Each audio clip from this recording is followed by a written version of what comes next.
पे आप सबका स्वागत है। कभी कभी कुछ टेक्निकल फॉल्ट्स हो जाते हैं जिसकी वजह से कभी कभी क्लासेस जो अपनी होती है वो लेट होती है, बट हमारी टेक्निकल टीम जितने भी है उसको सही करने की कोशिश कर रहे थे और अब अन्यथा सही हो गया सब चीज। अब मैं आपके सामने प्रस्तुत हूं और आप मुझे, आई होप कि आप मुझे देख पा रहे होंगे। आप सबने इतना इंतजार किया होगा, उसके लिए आई एम सो सॉरी, लेकिन टेक्निकली प्रॉब्लम कभी कभी हो जाती है। ठीक है, एक तो पहली बात कि यहाँ इलाहाबाद में थोड़ी प्रॉब्लम इस समय इंटरनेट की चल रही है और इसलिए थोड़ा जो हाईफाई नेट्स है वो नहीं आ पा रहे थे, इसलिए आपकी क्लासेस क्या है वो प्रॉपर अभी नहीं चल पा रही थी, लेकिन अभी जाकर सही हुआ है। तो सबको गुड मॉर्निंग, सबको गुड मॉर्निंग। और जो लोग मेरे साथ अभी जुड़ रहे हो सबको गुड मॉर्निंग। तो मेरे साथ जुड़िए और फिर से चलिए अपनी क्लास को हम लोग करते हैं। जो लोग डियर स्टूडेंट्स बाद में क्लास देख रहे होंगे, अगर आपके कुछ सुझाव होते हैं, कुछ मैटर्स होते हैं तो आप प्लीज हमें बताइए, ठीक है, या आपके कुछ क्वेश्चंस होते हैं आप उस पर मैसेज कर सकते हो, हम आपका उस पर जवाब देंगे। और आज जो अपनी क्लास है डियर स्टूडेंट्स, इस क्लास की अगर हम बात करें, ये क्लास नंबर अगर देखा जाए तो यहां से जो पार्ट है, ठीक है, पार्ट करके हम इसको पढ़ रहे हैं और जहां तक मुझे याद है ये 8वां पार्ट है। ठीक है, इसमें से किया क्या जा रहा है, 2014 से लेकर के 2023 तक का जो पेपर है वो मैं आपको सॉल्व करवा रहा हूं। ठीक है, ये आपको मैं सॉल्व करवा रहा हूं और इसी सॉल्यूशन में, यहां से अगर हम बात करें इसके सॉल्यूशन में जो पूरी चीजें हो रही हैं, ये आप अगर जाओगे पार्ट 1 से लेकर के पार्ट 8 तक हम यहां पहुंचे हैं और आगे अपनी क्लासेस जाएगी जो कि आगामी आने वाले एग्जाम के लिए आपको बहुत फायदा करेगा। ठीक है, तो जो लोग मेरे साथ जुड़ रहे हो सबको गुड मॉर्निंग, सबको गुड मॉर्निंग। ठीक है, नई क्लास है अपनी, बिल्कुल मत घबराइए, बस यही प्रॉब्लम थी। आइए आते हैं क्वेश्चन पे। क्वेश्चन की बात किया जाए, आप सबने जवाब देना स्टार्ट किया है। थर्मल रिएक्टर निम्नलिखित में से न्यूक्लियर ईंधन के विखंडन से ऊर्जा उत्पन्न करते हैं। यूरेनियम 235, पहले भी एक क्वेश्चन इस टाइप का हम लोगों ने किया हुआ है। Uranium 235, uranium 233, uranium 238, thorium 232, plutonium 239। यहां से आपको इसका आंसर बताना है। इसमें से कुछ लोगों ने आंसर किया है सी, ए, बी, सी, डी और इसमें से डी भी आंसर आया है। Good morning everyone, good morning.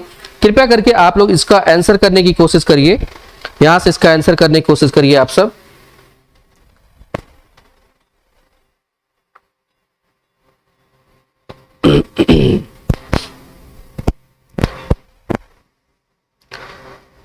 चलिए बताइए जल्दी से भाई आप लोग, यहां से good morning everyone, good morning.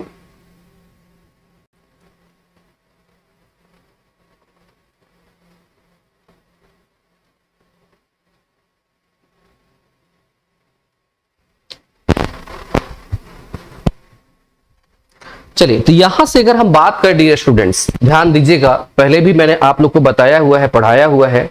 यहां से अगर हम देखें, यहां से अगर देखा जाए, ठीक है, तो एक मिनट लेजर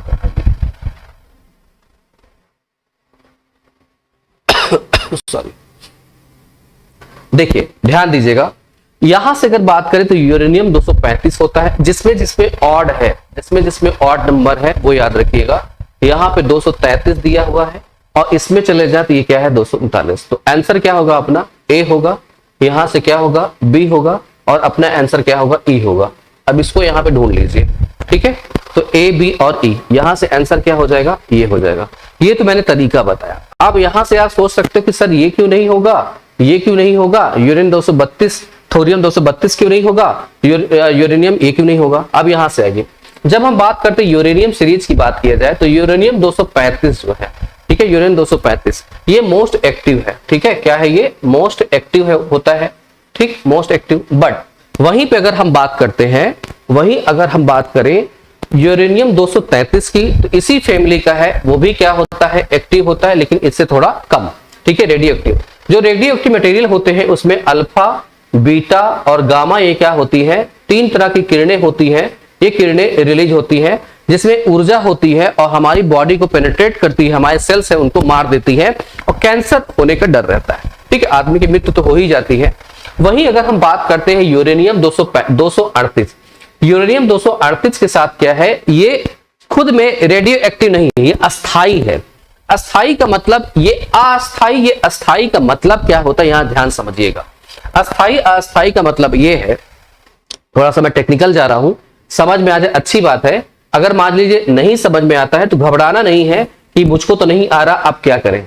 अस्थाई अस्थाई का मतलब ये हुआ, इसके जो न्यूक्लियस है, जो इसमें इसका जो नाभिक होता है, आप पता ही होगा, नाभिक में प्रोटॉन और न्यूट्रॉन होते हैं, इसके चारों तरफ क्या होते हैं, इलेक्ट्रॉन होते हैं। तो यहां पे जो इलेक्ट्रॉन होते हैं, इलेक्ट्रॉन के एमिशन की वजह से ही क्या होते हैं, ये क्या होते हैं, अस्थाई कण होते हैं, जिसकी वजह से ये क्या करते हैं, अल्फा बीटा गामा किरणें छोड़ते हैं। अब ये क्या करते हैं, इलेक्ट्रॉन को त्याग दें, अगर जो त्यागने की कैपेसिटी होती है, ठीक है, इस त्याग करके अपने आप को अस्थाई बनाना चाहते हैं, इसी वजह से ये क्या होते हैं, अल्फा बीटा गामा किरणें छोड़ते हैं। ठीक, लेकिन अगर हम यूरेनियम 238 की बात करें, ये अपने आप में क्या है, अस्थाई है। अस्थाई है इसलिए क्या करता है, ये अल्फा बीटा गामा किरणें उत्सर्जित नहीं करता। वही हम बात करें थोरियम की, जो थोरियम 232 है, इसकी अगर हम बात करें, ठीक है, तो इससे हम कन्वर्ट कर सकते हैं किसमें, यूरेनियम 233 में। ठीक है, यहां से अगर देखें तो हम क्या कर सकते हैं, जैसे इसकी बात किया जाए कि इस वाले के साथ क्या प्रॉब्लम है, फिर यहां पे कि थोरियम के साथ क्या है। जब थोरियम की बात करते हैं तो भारत देश में जो केरला का तट है, इसमें केरला तट मोनाजाइट बालू पाया जाता है, उसमें क्या होता है, थोरियम मिलता है। अब अगर बात करें थोरियम के परमाणु क्रमांक की, ये है 232, अपने आप में अस्थाई है। लेकिन जैसे ही हम इसको कन्वर्ट करवा सकते हैं किसमें, यूरेनियम 233 में। कैसे क्या है, आपको दिमाग नहीं लगाना है, ये साइंटिस्ट का ऊपर है कि कैसे करता होगा। ठीक है, न्यूट्रॉन की बम्बारमेंट करते हैं और यूरेनियम किसमें कन्वर्ट कर लेते हैं हम लोग, यूरेनियम 233 में। किसमें कन्वर्ट कर लेते हैं, यूरेनियम 233। कभी कभी ये सब समझ जाते हैं, एक मिनट रुक जाइए, आज थोड़ा टेक्निकल प्रॉब्लम हुई है। ठीक है, बस थोड़ा सा आप लोग रुके रहिए। हमको लगा भाई क्या है भाई, आप लोग सब क्या बात कर रहे हैं। ठीक है, चलिए आइए देखते हैं फिर से, बस एक मिनट रुके रहिए।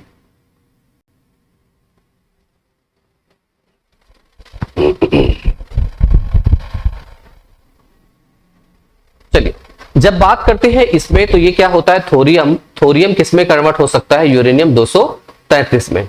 ठीक है, तो इसका उपयोग भारत करने की कोशिश कर रहा है और कर भी रहा है, और आगामी आने वाले टाइम में और किया जाएगा।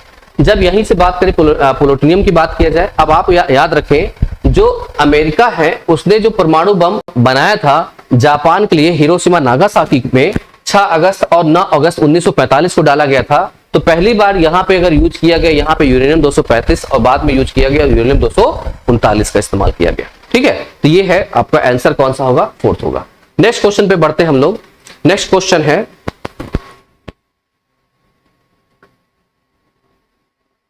सूची 1 को सूची 2 से मैच करवाना है। मॉन्ट्रियल प्रोटोकॉल, पेरिस समझौता, जलवायु कार्य योजना, क्योटो प्रोटोकॉल, समेकित जल संसाधन प्रबंधन, उत्सर्जन व्यापार, ओजोन को कम करने वाले पदार्थों को समाप्त करना, वांछित राष्ट्रीय निर्धारित योगदान।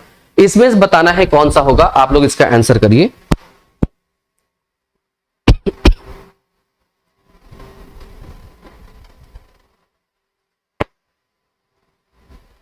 बताइए जल्दी से।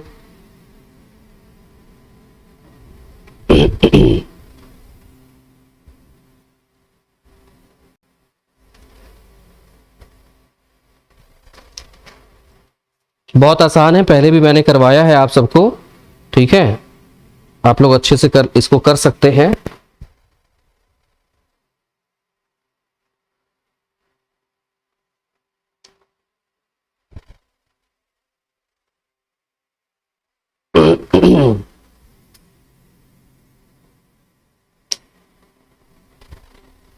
चलिए, यहां से आंसर जो है वो आ रहे हैं आप सबके, कुछ लोग के ए और लोग के आ रहे हैं, और लोग बताइए जल्दी से।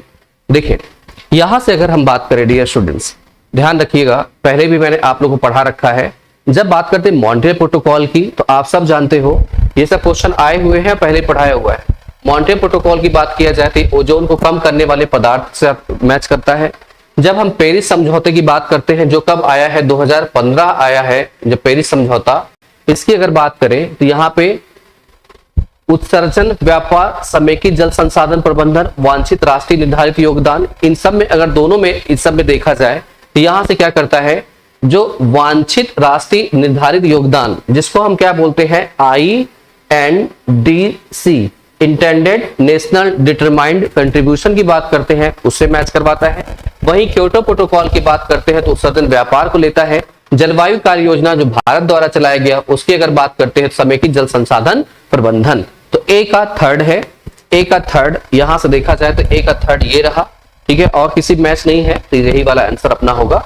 ठीक, चले नेक्स्ट क्वेश्चन है, यहां से बढ़ते हैं आगे हम लोग नेक्स्ट क्वेश्चन की तरफ।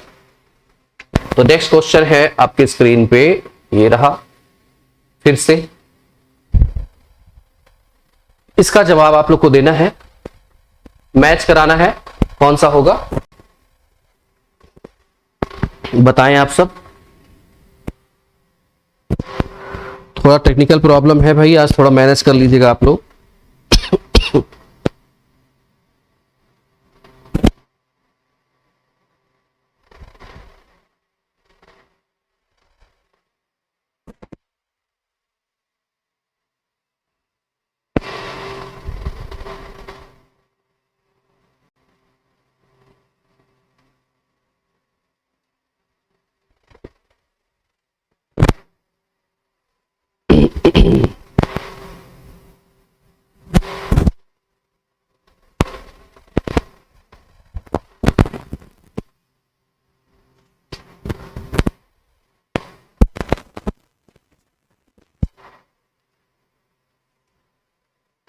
चलिए बताइए भाई जल्दी से।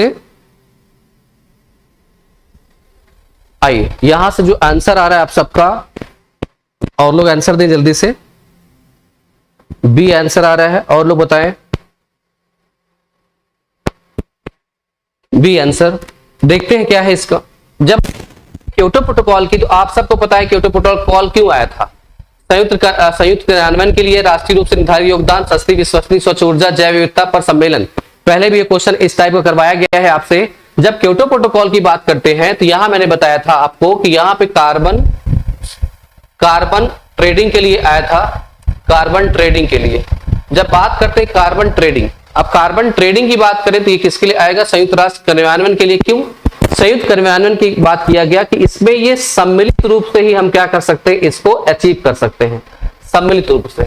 इसलिए यहाँ पे एक प्रोग्राम और लाया गया सम्मिलित संयुक्त कार्यान्वयन से। फिर यहाँ बात करते हैं पेरिस सम्मेलन की। पेरिस सम्मेलन में आता है यहां से राष्ट्रीय रूप से निर्धारित योगदान, जिसको हम INDC कहते हैं, इसकी बात करता है। रियो शिखर सम्मेलन की अगर बात किया जाए, इसमें 3 सम्मेलन आए थे, एक तो UNFCCC आया था, और एक UNCCD आया था, और एक अगर देखें CBD आया था, जिसको हम लोग बोलते हैं CBD को conservation of biodiversity. Conservation of biodiversity पे अगर आओगे, जैव विविधता पर सम्मेलन मिलेगा। अंतरराष्ट्रीय सौर गठबंधन की बात किया जाए तो ये शुद्ध ऊर्जा की बात करता है, सस्ती और विश्वसनीय ऊर्जा की बात करता है। ठीक है, बाकी पेरिस सम्मेलन के बारे में हमने देख ही लिया है, मैच करवा लीजिएगा कौन सा होगा। यहाँ पे ए का फोर्थ होगा, ए का फोर्थ, ठीक है, ए का फोर्थ है। इसके बाद बी का थर्ड है, बी का थर्ड हो गया। इसमें सी का अगर देखें तो सी का अगर देखा जाए तो यहाँ पे फर्स्ट है, सी का फर्स्ट, तो अपना आंसर क्या हो जाएगा, बी। ठीक है, सेकेंड वाला ये वाला आंसर होगा। आ रही है, और लोग इसमें ऐसा ही किया होगा आंसर आप लोगों ने। तो डियर स्टूडेंट्स, जो लोग इस क्लास को बाद में देख रहे होंगे, आप इसे लाइक और शेयर करना बिल्कुल मत भूलिएगा। और बाकी इसमें और अगर प्रैक्टिस करनी है तो आप क्या कर सकते हो, प्रत्येक देश द्वारा दीर्घावधि कम उत्सर्जन विकास रणनीतियां बनाए जाने का सुझाव निम्नलिखित में से किसके अंतर्गत दिया गया है। पेरिस समझौता, Montreal protocol, international solar alliance या क्योटो प्रोटोकॉल। इसमें बताना है कौन सा होगा।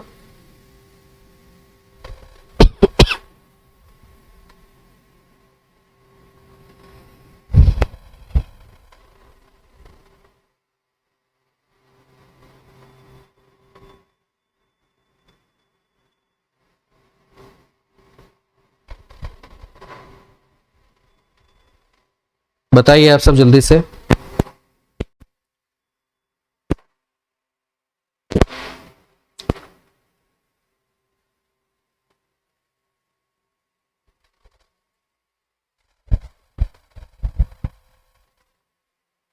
फोर्थ का डी आ रहा है जयश्री वर्मा। बाकी लोग बताएं जल्दी से, आंसर बताइए भाई।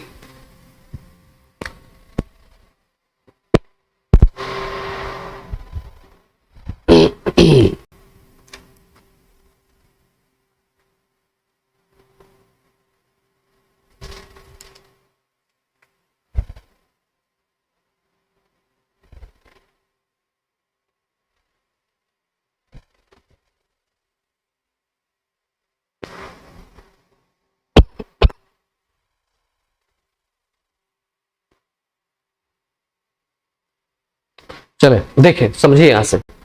जब अगर हम बात करते हैं डियर स्टूडेंट्स फोर्थ वाले में, तो एक आता है प्रत्येक देश द्वारा दीर्घ अवधि कम उत्सर्जन विकास रणनीतियां।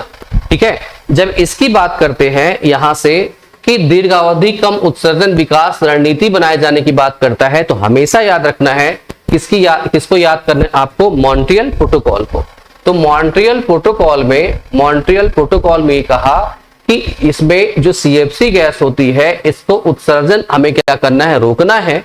इसके लिए दो चीजें देखी गई। एक कहा गया कि जो विकासशील देश है और जो विकसित देश है उनकी बात करी गई। जो विकसित देश है उनकी बात करी गई और कहा गया जो विकासशील देश है ये धीरे धीरे क्या करेंगे? इसको कम कर देंगे और इसकी जगह पे क्या यूज करेंगे? SCFC यूज करेंगे। ठीक, इनको कहा गया विकसित देशों को इसको तुरंत बंद करने की बात करी गई और इसके जगह पे SCFC यूज करने की बात करी गई।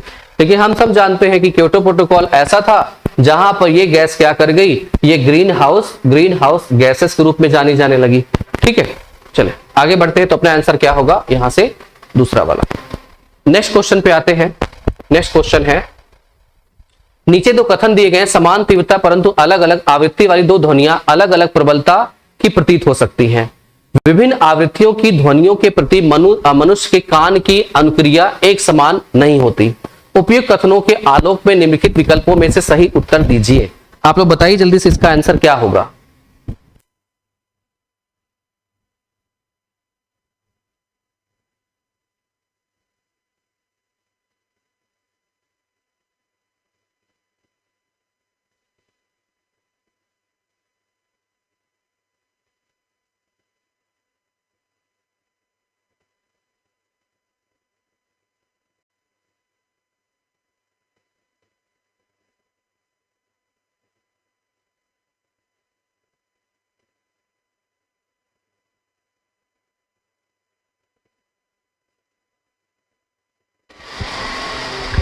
पांचवे का आंसर आ रहा है समान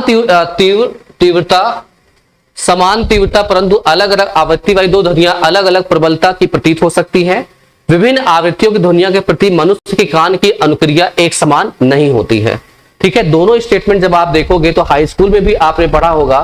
ठीक है, दोनों स्टेटमेंट क्या हो जाते हैं? सही हो जाते हैं। ऑब्वियस है, समान तीव्रता परंतु अलग अलग आवृत्ति जो होती है कि दो ध्वनियां अलग अलग प्रबलता की प्रतीत हो सकती हैं, बिल्कुल सही बात है। ठीक है, जिनकी जो तीव्रता होती है, जो ताकत होती है ध्वनियों की, वो अलग अलग हो सकती है। और मानव के लिए अगर बात करें, विभिन्न आवृत्तियों की ध्वनियों के लिए मनुष्य के जो कान हैं उनकी अनुक्रिया अलग अलग बिल्कुल हो सकती है।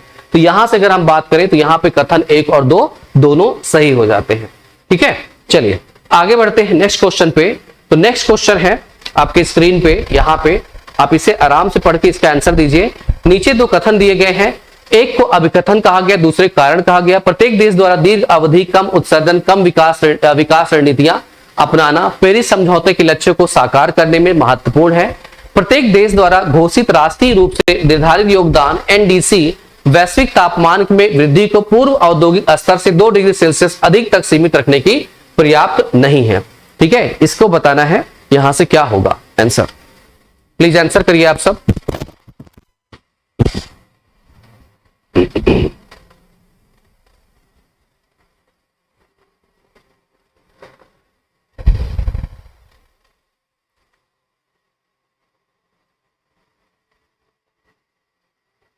बताइए भाई क्या होगा?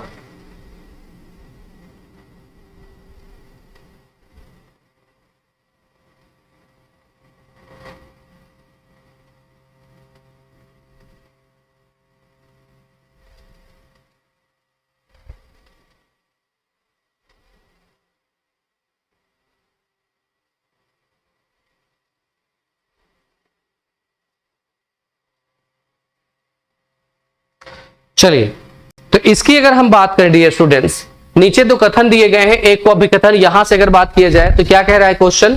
क्वेश्चन है प्रत्येक देश द्वारा दीर्घावधि कम उत्सर्जन विकास रणनीतियां अपनाना पेरिस समझौते के लिए लक्ष्यों को साकार करने में महत्वपूर्ण है। बिल्कुल सही बात है। प्रत्येक देश द्वारा घोषित राष्ट्रीय रूप से निर्धारित योगदान, जिसको हम आईएनडीसी के नाम से जानते हैं, वैश्विक तापमान में वृद्धि को पूर्व औद्योगिक स्तर से 2 डिग्री सेल्सियस अधिक तक सीमित रखने के लिए पर्याप्त नहीं है। अगर यहां पे कहा जाए, ठीक है, इन दोनों की अगर बात किया जाए कि प्रत्येक देश द्वारा दीर्घावधि कम उत्सर्जन, ये रणनीति ही बनाई गई थी किसके लिए? ये रणनीति बनाई गई थी कि औद्योगिक, जो अभी आज की बात किया जाए, इसके यहां चले जाएं हम लोग 200 साल 300 साल पहले चले जाएं।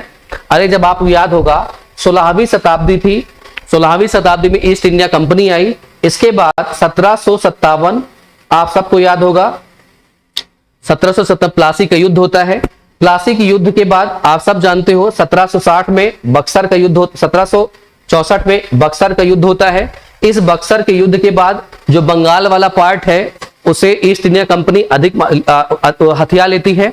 तो इसके बाद जो संसाधन है उनका दोहन स्टार्ट हो जाता है और वो भेज दिया जाता है कहां? इंग्लैंड भेजे जाते हैं, तो वहीं से औद्योगिकरण स्टार्ट होता है। तो कुल मिला के अगर हम यहां से देखें जो 1800 में से यहाँ पे औद्योगिकरण स्टार्ट मान लें और आज 2020 में अगर आप सन 2000 में बैठे हो, 200 साल हुआ, 2023 चल रहा है, ठीक है। तो यहाँ पे अगर चले जाएं 200 साल पहले ये औद्योगिकरण स्टार्ट हुआ।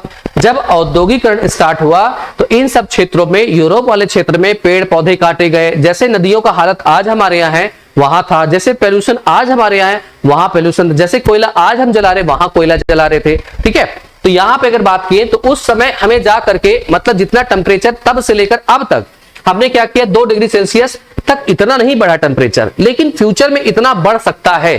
तो हमने क्या किया, एक कॉन्सेप्ट ला लिया कि अगर अभी से हम चाहते हैं कि 2 डिग्री सेल्सियस टेम्परेचर ना बढ़े, ग्लोबल वार्मिंग की वजह से ना बढ़े, तो हमें क्या करना पड़ेगा, ऐसे कुछ काम करने पड़ेंगे जिससे ये चीजें ना हो। तो यहाँ पे पेरिस समझौते में ये लाया गया, आईएनडीसी लाया गया। तो इसी आईएनडीसी को अगर हम अप्लाई करें तो 2 डिग्री सेल्सियस तक का टेम्परेचर हम रोक सकते हैं, ठीक है। तो ये स्टेटमेंट रॉन्ग हो जाएगा, ऊपर वाला क्या होगा, ट्रू हो जाएगा, ठीक है। तो ए स्टेटमेंट क्या है, ए और आर, ए सही है परंतु आर क्या हो जाता है, गलत हो जाता है, ठीक।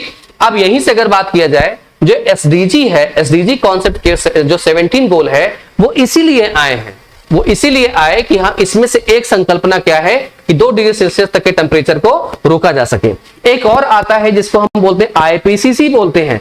आईपीसीसी भी क्या करता है, कहता है कि यहां से 2 डिग्री सेल्सियस तक टेम्परेचर हम रोक सकते हैं। अगर ऐसा नहीं किया तो आने वाले टाइम में 2100 तक कहता है कि 4 डिग्री सेल्सियस तक टेम्परेचर बढ़ेगा और जो कि स्थिति क्या करेगा और भयावह कर देगा, ठीक है। चल आगे बढ़ते हैं नेक्स्ट क्वेश्चन पे। नेक्स्ट क्वेश्चन है, यहां से देखा जाए, इसमें देखा जाए तो ये है, निम्नलिखित में से कौन से कन्वेक्शन प्रोटोकॉल की उत्पत्ति रियो पृथ्वी शिखर सम्मेलन से हुई है? चलो इसका आंसर आप तो करिए।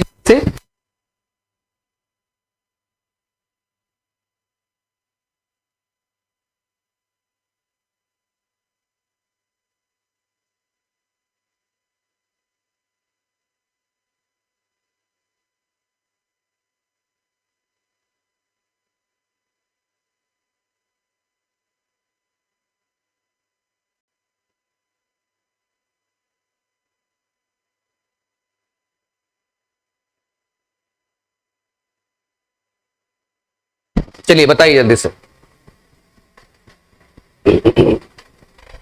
निम्नलिखित में से कौन सा कन्वेक्शन प्रोटोकॉल की उत्पत्ति रियो पृथ्वी सम्मेलन से हुई है? रियो पृथ्वी सम्मेलन पूछ रहा है भाई, याद रखिएगा। यहां पे रियो पृथ्वी शिखर सम्मेलन पूछ रहा है। जलवायु परिवर्तन संयुक्त राष्ट्र का फ्रेमवर्क या आर्द्र भूमि संबंधी रामसर कन्वेंशन, मरुस्थलीकरण की रोकथाम के लिए संयुक्त राष्ट्र कन्वेंशन, क्योटो प्रोटोकॉल, जैव विविधता संबंधी कन्वेंशन। आज मैं इसको अगर आपको पढ़ा दूंगा, इसके बाद आप कभी नहीं भूलोगे। अपने नोट पे इसको नोट कर लीजिएगा आप लोग, ठीक है। चलिए बताइए जल्दी से।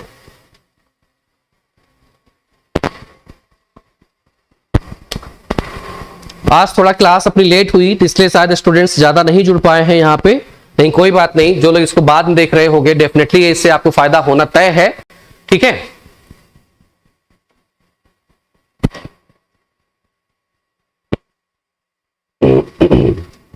सेवन का सी और लोग बता रहे हैं, और लोग बताएं जल्दी से, देखते हैं कौन सा आंसर होगा आप सबका।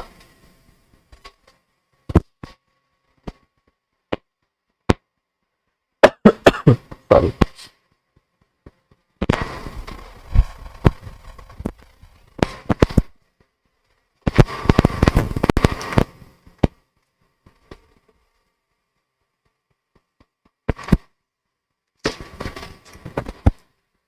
चलिए बताइए भाई आप लोग जल्दी से।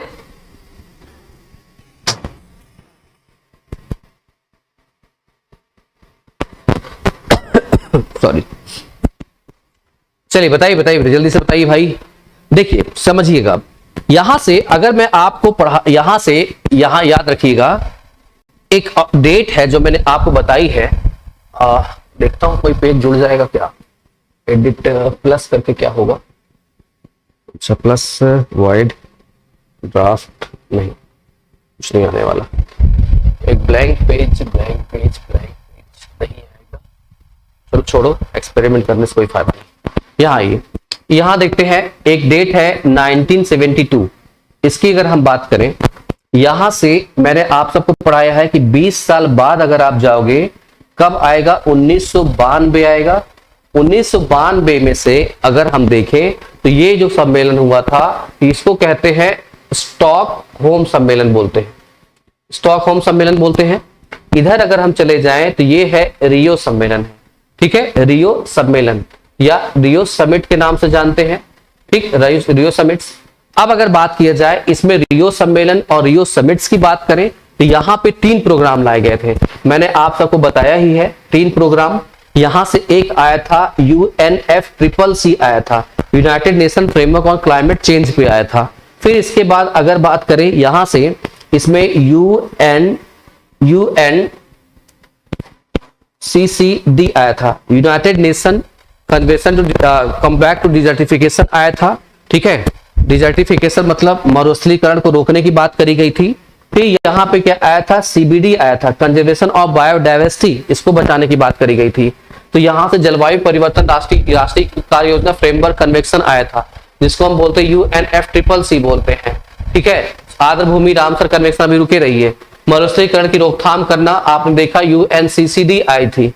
फिर क्योटो प्रोटोकॉल नहीं, जैव विविधता संबंधी कन्वेंशन, जैव विविधता संबंधक, यहाँ पे CBD की बात करी गई थी। अब समझिएगा 1992 में से जब आगे बढ़ जाए हम लोग, आता है एक 1997 वाले में, यहां चले जाइए, UNFCCC की बैठक होती है 1997 में, और यहां पे आता है क्योटो प्रोटोकॉल, ठीक है, क्या आता है, क्योटो प्रोटोकॉल। और क्योटो प्रोटोकॉल का संबंध UNFCCC से है।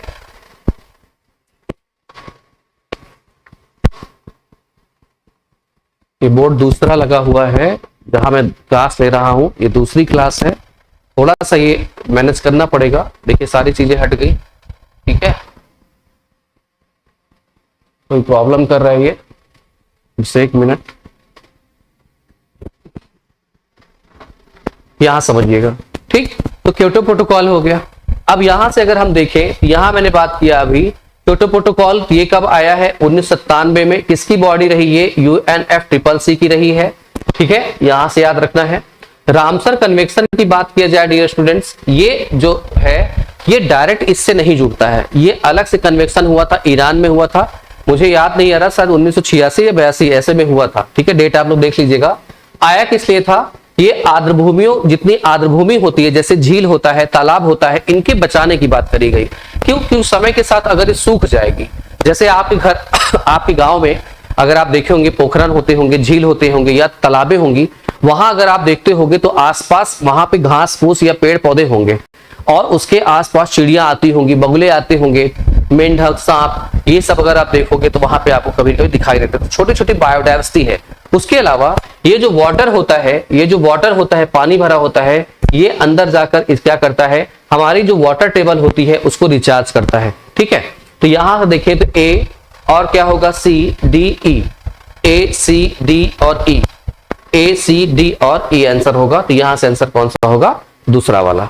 जो लोगों ने दूसरा आंसर दिया है उनका बहुत अच्छे सही है, ग्रीन हाउस गैस को कम करने के लिए बिल्कुल ओके। चलो आगे बढ़ते हैं हम लोग। हाँ, क्योटो प्रोटोकॉल उसी लिए आया था। नेक्स्ट क्वेश्चन है आपके स्क्रीन पे, निम्नलिखित में से कौन से लक्ष्य सतत विकास लक्ष्यों में शामिल, उद्योग, नवाचार और अवसंरचना, इसमें से बताना है कौन सा सही होगा। आप लोग इसका आंसर करिए जल्दी से।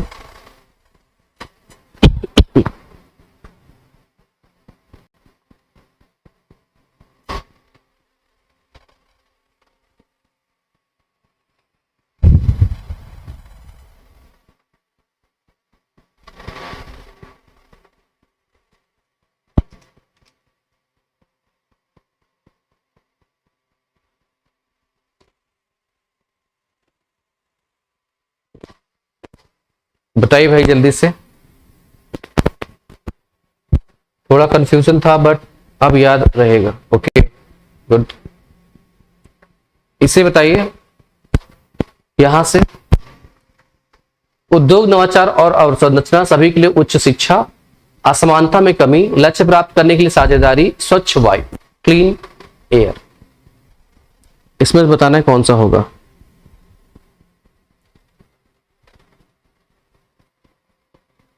देखिए ध्यान दें, अगर हम यहां से बात करें उद्योग नवाचार और अवसंरचना, ये ऑब्वियस है इसके अंतर्गत आती है और एसडीजी 12 के अंतर्गत लिया जाता है। ठीक है, सभी के लिए उच्च शिक्षा, क्या उच्च शिक्षा की बात करता है क्या? आप लोग बताइएगा, क्या ये उच्च शिक्षा की बात करता है? यहां से जब हम बात करें यहां से शिक्षा की, तो यहां से अगर देखोगे तो गुणवत्तापूर्ण शिक्षा किसकी बात करता है? गुणवत्तापूर्ण शिक्षा की बात करता है। ठीक है, गुणवत्तापूर्ण शिक्षा की बात करता है, ना कि यहां से बात करता है कि सभी के लिए उच्च शिक्षा। प्राइमरी एजुकेशन की बात करते तो एमडीजी में आया था, लेकिन एसडीजी की अगर हम बात करें तो यहां पे क्या आया है? ये आया है। आगे आते हैं, असमानतम कमी लाना है। हाँ, असमानतम कमी लाना है तो एसडीजी 5 में चले जाइए, बिल्कुल सही बात है, एसडीजी 5 में। यहां से अब एसडीजी 5 की बात करें, असमानता जो सामाजिक स्तर पे है, वैश्विक स्तर पे है, उस असमानता को दूर करना है। लेकिन अगर वहीं हम बात करें, सॉरी, एसडीजी जो 10 है, एसडीजी 10 है, वो असमानता सामाजिक स्तर पे क्या करता है? दूर करने की बात करता है। लैंगिक असमानता की बात करें, यहां से लैंगिक असमानता दूर करना है तो वो कहता है एसडीजी 5 के अंतर्गत आता है। तो दो तरह की असमानता हमें दिखती है, एक खासकर महिलाओं के लिए असमानता दिया गया, ठीक है, एक खासकर महिलाओं के लिए असमानता, ठीक, और दूसरा वाला अगर बात करें तो यहां पे कहा जाता है इस तरह से इसमें। ठीक, अब यहां पे आते हैं, स्वच्छ वायु की बात यहां पे हमसे करता ही नहीं है, सीधे सीधे बात है। लक्ष्य प्राप्त करने के लिए साझेदारी की बात करता है, बिल्कुल सही, सबका साथ सबका विकास की बात करता है। तो आपको किसमें जाना पड़ेगा? एसडीजी 17 में जाना पड़ेगा, सबके साथ सबके विकास की। तो यहां से देखा जाए तो ए वाला होगा। दूसरा देखा जाए असमानतम कमी यहां पे है, लक्ष्य प्राप्त करने के लिए साझेदारी चाहिए, तो ए, सी और डी चले जाइए, ए, सी और डी होगा। तो आंसर कौन सा होगा? सेकेंड वाला होगा। ठीक है, आइए नेक्स्ट क्वेश्चन पे आते हैं हम लोग। नेक्स्ट क्वेश्चन है, नीचे दिए गए कथन है, शहरी क्षेत्रों में प्रकाश रासायनिक धूम कोहरा के निर्माण के लिए सूर्य का प्रकाश एक पूर्वापेक्षा है, मतलब जरूरत है, जरूरी है। प्रकाश रासायनिक धूम कोहरा भारत के शहरी क्षेत्रों में शीतकाल और ग्रीष्म काल में बार बार होने वाली परिघटना है। इसका आंसर आपको देखना है, दो चीजें दी है, एक शीतकाल दिया है, एक ग्रीष्म काल दिया है, ध्यान रखिएगा। ठीक है,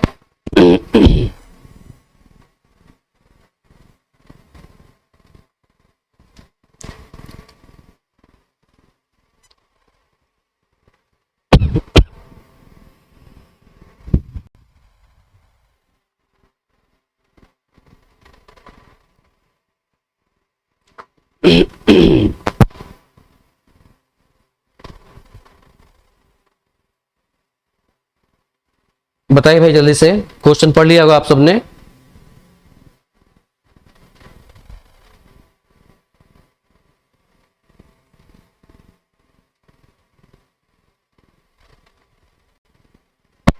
चलिए देखें, जब अगर हम बात करें डियर स्टूडेंट्स, शहरी क्षेत्रों में प्रकाश रासायनिक धूम कोहरा निर्माण के लिए सूर्य का प्रकाश आवश्यक है, और ऑब्वियस है सूर्य का प्रकाश चाहिए। ठीक है, यहां से ये स्टेटमेंट सही है। प्रकाश रासायनिक धूम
चले, आवाज नहीं आ रही, वॉइस प्रॉब्लम। ओके, आ रही आवाज सबको? आ रही आवाज सबको? अब आ रही है? हाँ, कमेंट मैं देखूंगा, अभी जस्ट हुआ होगा। वो कंप्यूटर क्या है, वो दूर रखा हुआ है, ठीक है। जब मैं इधर जाता हूं तब मुझे वहां दिखाई देता है, तो आप लोग टाइप करते रहते हो। होता क्या है, देखो मैं अपनी बात बताता हूं। जब मैं पढ़ाना शुरू करता हूं तो पढ़ाते समय जो क्वेश्चन का आंसर मैं सॉल्व करवाना स्टार्ट करता हूं, तो पूरा ध्यान मेरा इस पे होता है। जब पूरा ध्यान मेरा इस पे होता है तो माइंड में बैक में पूरे कॉन्सेप्ट क्या होते हैं वो चल रहे होते हैं।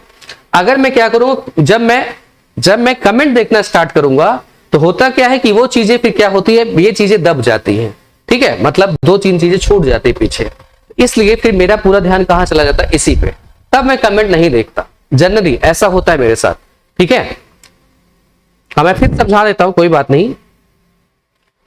वो बैटरी एक्चुअली डाउन हो गई थी, अभी भी जस्ट चेंज करवाया है। टेक्निकल मैं जो बैठे हैं उन्होंने कहा सर आवाज नहीं आ रही है, आप इससे बैटरी चेंज कर दें। बैटरी चेंज हो गई है, ठीक है। चलो फिर समझा देता हूं मैं। देखो 2014 और 15 की अगर हम बात करें यहां से, तो यहां से ये प्रयागराज में मैं था उस समय, तो प्रयागराज में एक क्लास भी आपकी यहां चल रही है। प्रयागराज में 2014-15 के टाइम में अगर यहां से बात करें तो धुंध था, प्रकाश धूम छाया हुआ था। लेकिन अगर आज हम बात करें यहां से आज के टाइम में 2023, 9 साल बीत गए, लेकिन ऐसी सिचुएशन जैसा उस समय था ऐसी सिचुएशन हमें हफ्तों भर ऐसी प्रॉब्लम हुई थी, सांस लेने में और धूप आने में, लगता था बादल छाए हुए, लेकिन ऐसा नहीं था, ठीक है। तो लेकिन 9 सालों में ऐसा फिर से देखने को नहीं मिला। लेकिन दिल्ली जैसे शहर में वो क्या होती है, ठंडियों के दिन में देखने को मिलता है, लेकिन गर्मियों के दिन में नहीं मिलता है। तो अगर कहा जाए यहाँ क्या कह रहे हैं, भारत के शहरी क्षेत्रों में अक्सर ये घटना होती है, तो ये स्टेटमेंट गलत है, ठीक है। अब आते हैं यहाँ बात करते हैं कि प्रकाश रासायनिक धूम होता क्या है। जब प्रकाश रासायनिक धूम की अगर हम बात करें, यहां से थोड़ा सा देखते हैं, ठीक है। प्रकाश रासायनिक धूम पहले भी पढ़ाया है कि अगर आप क्या करोगे, नाइट्रोजन के ऑक्साइड ले लीजिए। इसको ले ले, नाइट्रोजन के ऑक्साइड्स को। नाइट्रोजन के ऑक्साइड अगर हम ले ले और उसके बाद यहां ध्यान दीजिएगा, नाइट्रोजन के ऑक्साइड हो, ठीक है, नाइट्रोजन के ऑक्साइड, और हम क्या मिलाएं, यहां से प्रकाश, सूर्य का प्रकाश ले लें और इसमें क्या करें, VOC जो पार्टिकल्स है इनको मिला दे, ठीक है, इनसे। तो इससे क्या बनता है, प्रकाश धूम बनता है। प्रकाश धूम का मतलब सीधे सीधे है, कोहरे टाइप का होगा। ये इस टाइप से होगा जैसे अभी इस टाइम में आपके घर के आसपास बादल अगर छाए हो तो उतना ज्यादा धूप नहीं है, विजिबल तो है, सब कुछ है, लेकिन धूप उतना नहीं है, वो बादल की वजह से है। लेकिन ऐसा ही किसकी वजह से हो जाए, प्रकाश धूम की वजह से हो जाए, धुआं की वजह से हो जाए, ये बनेगा। इसके साथ ही इसके साथ क्या बनता है, ओजोन बनती है, जिसको हम खराब ओजोन कहते हैं। सांस लेने पे क्या करती, गले आंख और गले में क्या करती, जलन लाती है। जो फेफड़ा है उसमें भी क्या करता है, प्रॉब्लम करना स्टार्ट करता है। तो पहला स्टेटमेंट अपना सही हो जाता है, दूसरा स्टेटमेंट क्या हो जाता है, रॉन्ग हो जाता है। ये परिघटनाएं जो आपको दिखती हैं वो ज्यादातर आपको अगर इसमें बात किया जाए यहां से ग्रीष्म काल में दिखाई देती है। लेकिन बहुत सारी सिचुएशन जो है अलग अलग जो धूम होते हैं, हम पढ़ेंगे धूम कोहरा के बारे में अच्छे से, धूम कोहरा के बारे में पढ़ेंगे। वो क्या होती है, वो शीत काल में ज्यादा होती है, ठीक है। यहां से यहां अगर हम देखें रासायनिक धूम कोहरा, जब प्रकाश की अगर बात करें तो गर्मियों के दिन में तो होती ही होती है। लेकिन इसी तरह से धूम कोहरे जैसे ही अन्य जो प्रॉब्लम होती है जो नवंबर और अक्टूबर के टाइम में अपने यहां स्टार्ट होती है, उनको अलग अलग नामों से जाना जाता है, उनके लिए अलग कारण होते हैं। उसको हम लोग जब प्रदूषण चैप्टर पढ़ेंगे तब वहां पढ़ लेंगे, ठीक है, क्योंकि उसको पूरा पढ़ाने फिर ये टाइम पूरा चला जाएगा। तो पहला स्टेटमेंट क्या हो जाता है, सही हो जाता है, दूसरा स्टेटमेंट क्या हो जाएगा, रॉन्ग हो जाता है। ठीक, आगे बढ़ते हैं नेक्स्ट क्वेश्चन की तरफ। नेक्स्ट क्वेश्चन है यहां से, नीचे दिए गए कथन है, भारत की प्रमुख नदियों के लंबे खंडों में जैव रासायनिक ऑक्सीजन मांग, बायोकेमिकल्स बीओडी का मान बहुत कम होता है। नदियों के उम्र और तेज प्रवाह के कारण वायु के विसरण से उनके जल में ऑक्सीजन मिल जाती है। इसमें से बताना है कौन सा आंसर आपका होगा, ठीक है।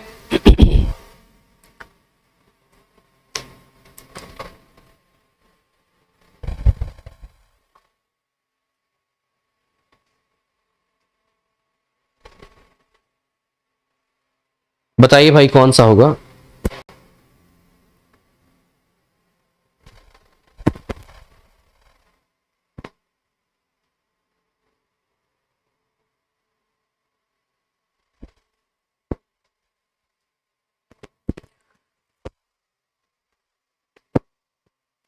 भारत की प्रमुख नदियों की लंबे खंडों में जैव रासायनिक ऑक्सीजन मांग, बायोकेमिकल ऑक्सीजन डिमांड का मान बहुत कम होता है।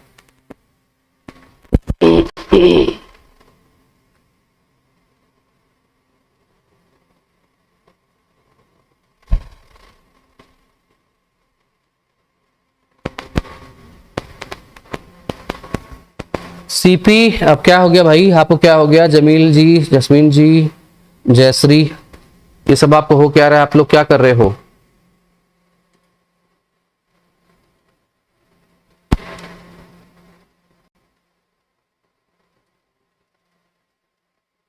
हाँ, दिल्ली में बहुत होता है।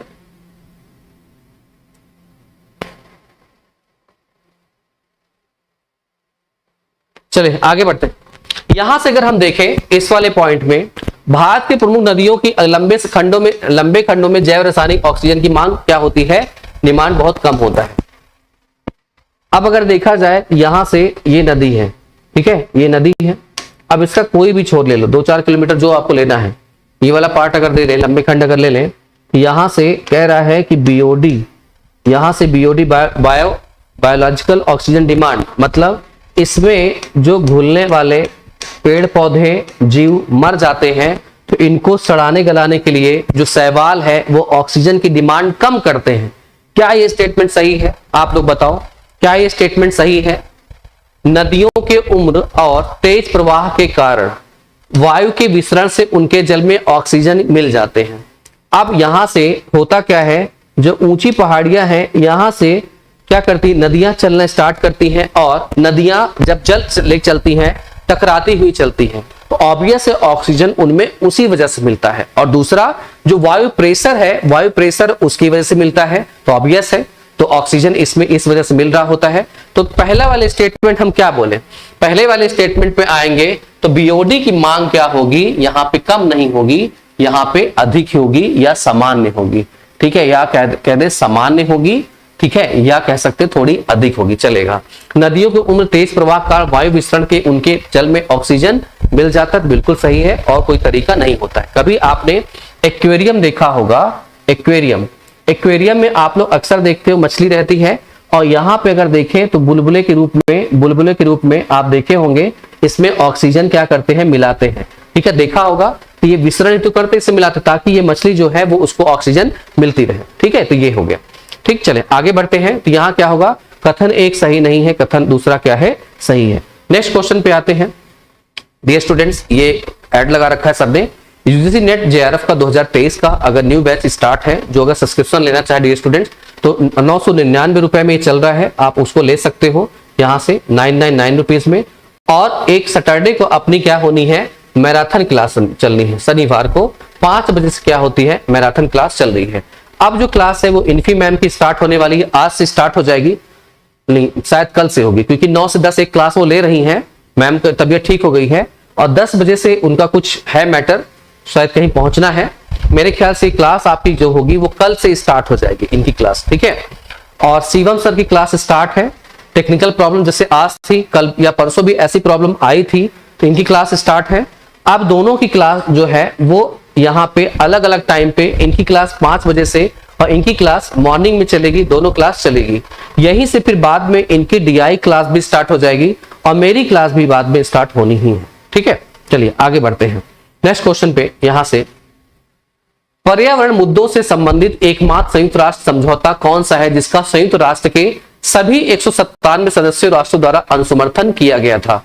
मॉन्ट्रियल प्रोटोकॉल, पेरिस समझौता, क्योटो प्रोटोकॉल या बेसल कन्वेंशन? इसमें बताना है कौन सा आंसर होगा।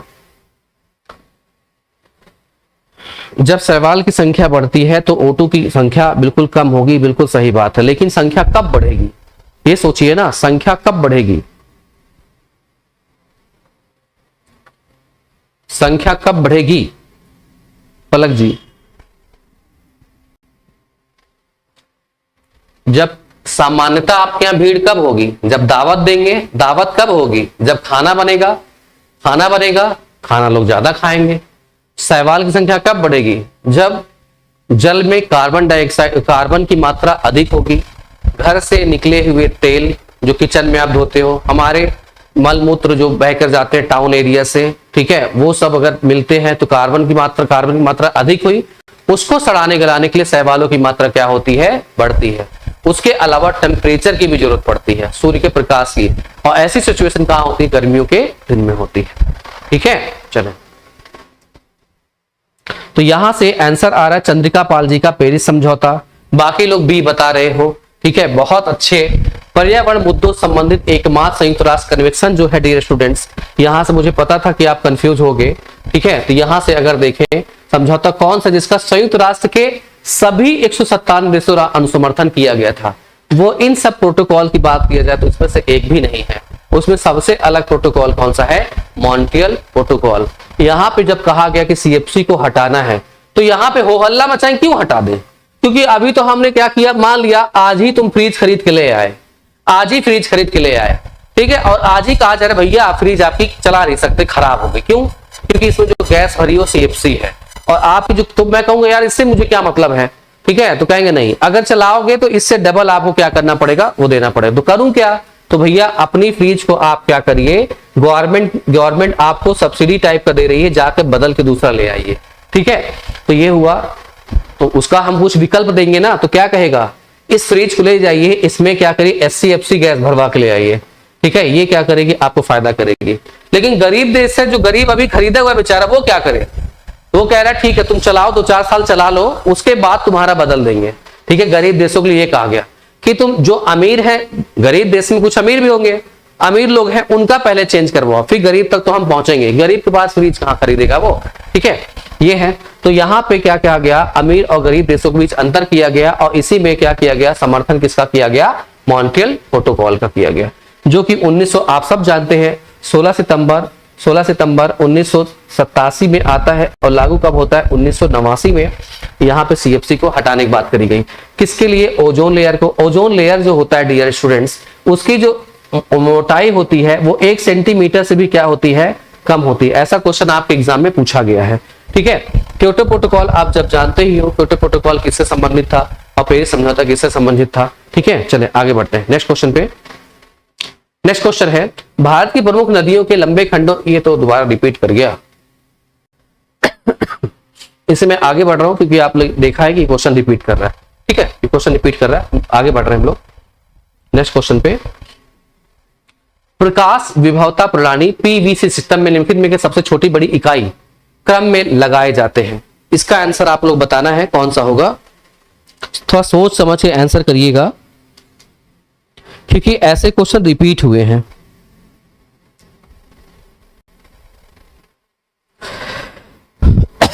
सॉरी,